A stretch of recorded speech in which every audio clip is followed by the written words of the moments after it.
Hi there, it's Mark.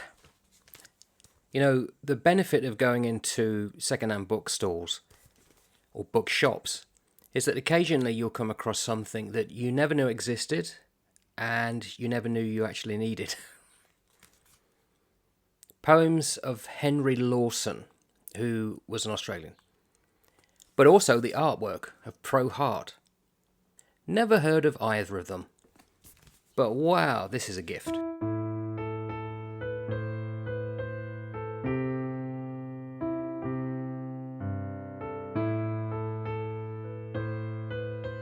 So, I'm going to take the dust jacket off first of all. I have a degree. My major was in art. And I love what's disparagingly called naive art. Hart. He began his life on a sheep station near Broken Hill in 1928. He had no formal art training, but his individualistic interpretation of the bush and the outback marks him as one of the most sought-after artists on the contemporary Australian scene. Now, this book was made sometime in the 1970s, and inside, the artwork is to illustrate the poems of Henry Lawson. And, again, just wonderful artwork. But I'll come to the artwork shortly, because this is really about the poetry of Henry Lawson. He was known as the people's poet. He was born on the goldfields near Grenfell, New South Wales in 1867. The world and the place back then was obviously nothing like it is now. It had yet to become gentrified, as most of the things that the poet talks about, and places. I don't think we'd recognise it now if you went travelling. He had profound deafness, which was to plague him all of his life, and that became apparent as he was a child. Before he turned 14, he left school to help his mother, who then got divorced and they moved to Sydney. Now, when I heard of or read Sydney, I thought, oh, nice place. This is 1883. Travelling to and from work, he saw the poor living conditions in many of the slum areas. His desire for social reform led him to try his hand at poetry. So these poems exist for a specific reason. It's to raise the rough, or for people to come to understand the rough and ready life that a lot of Australians at that time lived. At first he was successful, but then he started drinking, and eventually it looks like that's what killed him. He died in 1922, but he was given a state funeral. That's how important his work was seen by Australia. He played a vital part in shaping the national identity of all Australians. And it amazes me that I've only just come to hear of him. So it just goes to show.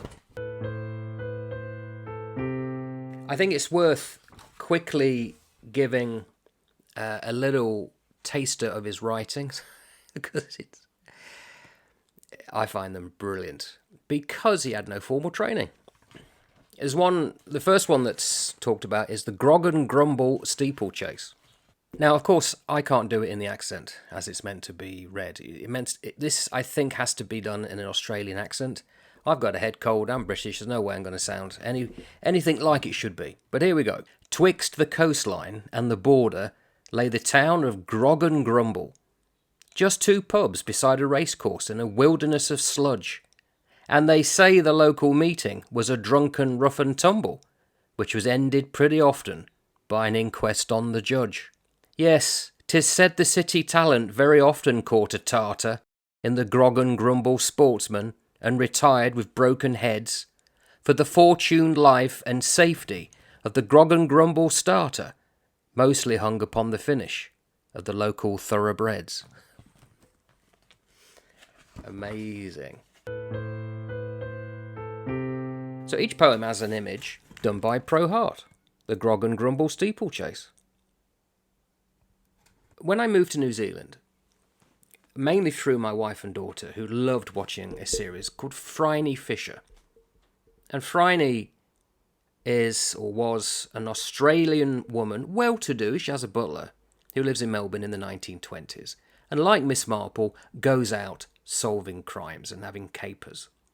And like Miss Marple, it's always depicted as the upper middle class, gentility That world, nice cars, and so on. That's not the life of most people that lived back then, either with Phryne Fisher or Miss Marple. And when you look at Miss Marple, Pennies from Heaven, and anything you see over the years that's been made, and they're set in the 1920s, 30s, 40s, but they all show you the nice, well-to-do areas. Never the slums, never the factories, never the rough and tumble. It's so refreshing then to come across Henry Lawson and Pro Hart giving you, as it really was, the life of most people in hard areas in which to live at that time. I'm going to read out one of the shortest ones, and I apologise because I am going to read it all through. It's just brilliant. It's called Here's Luck. And we've got to remember the era in which he's writing, Henry Lawson. He's writing at a period where women were starting to get the vote, and this is obviously a reaction to that.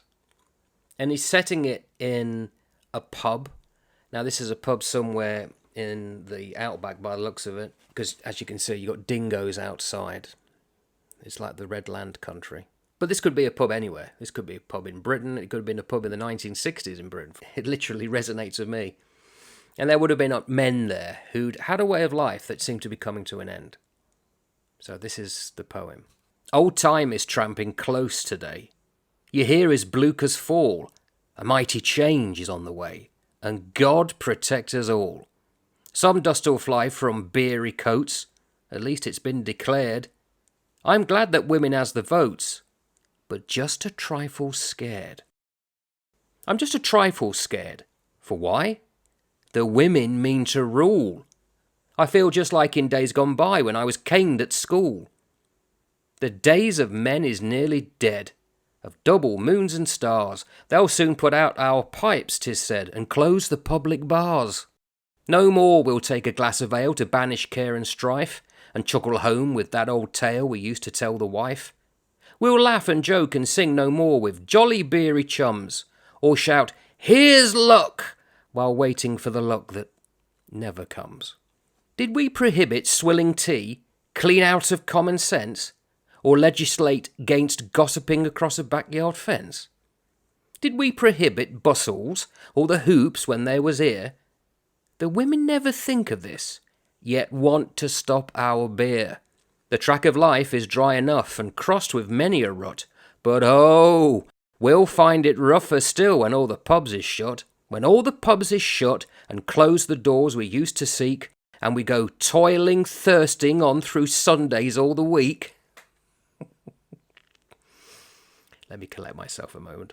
For since the days when pubs was inns, in years gone past and far, poor sinful souls have drowned their sins and sorrows at the bar, and though at times it led to crime and debt and such complaints, will times be happier in the days when all mankind is saints? 'Twould make the bones of Bacchus sleep and bust his coffin lid, and Burns's ghost would wail and weep as Robbie never did. But let the preachers preach in style, and rave and rant and buck. I rather guess they'll hear a while the old war cry, "Here's luck!" The world may wobble round the sun, and all the banks go bung, pipes all smoke, and liquor run, while Old Lang Syne is sung. While men are driven through the mill, and flinty times is struck, they'll find the private entrance still. Here's luck, old man. Here's luck. Wonderful. So it sets wonderful little pictures of that place and time. It's just a delight to read. I've read nearly all of them now, but I think these are the ones that need to be revisited because there's references to things I don't get. And obviously it's a time and a place that I'm not necessarily 100% connected in line with. So I need to think through what is being referred to, like knocking around. Weary old wife with the bucket and cow, how's your son Jack, and where is he now? Haggard old eyes that turn to the west, boys will be boys, and he's gone with the rest. Grief without tears, and grief without sound. Somewhere up country, he's knocking around. So, Australia being vast and mainly empty, people used to go off on a walkabout. Brilliant.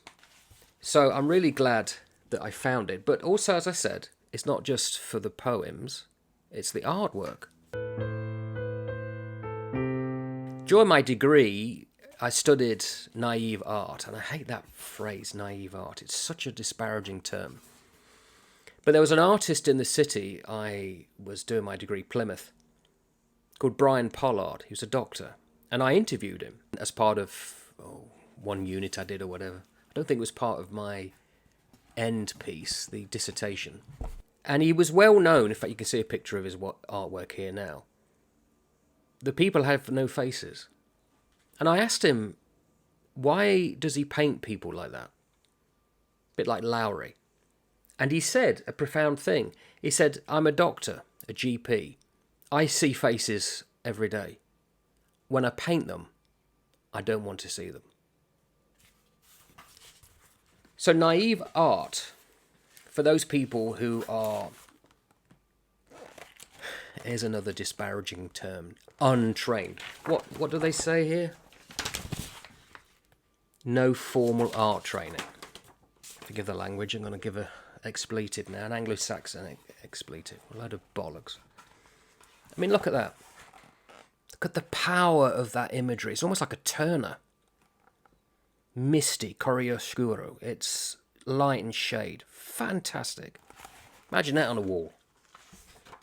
And yes, okay, the faces may lack detail, but so what? He really does give a beautiful piece of work. There's a piece by Hopper, American Diner, very similar to that. Brilliant. Absolutely wonderful work, and it just works so well. And the choice of colour palette is amazing. Those reds. So overall, this is a keeper. Definitely a keeper. I better put the dust jacket back on. My only sadness with this book is that when I really got into it, I realised it's actually part 2. There's a part 1 missing. Volume 2, I should say. So I'm very much interested to find out some more details and works to Henry Lawson and potentially pro Hart. Just beautifully done. And again, I think this is from the 1970s. So when you go into a thrift shop next, op shop, whatever you want to call them, I'm beginning to think, personally, I'm there for a reason. You're there for a reason. A book might be calling to you. I said that before, and I'm just becoming more and more convinced of that. Anyway, here we go. Henry Lawson. And poetry is definitely something I want to get more and more into. I know nothing about poetry, the intonations. Luckily, I've got a good teacher, that's the wife, so I'm going to get her to talk about poetry more. But Henry Lawson. Ta-ta for now.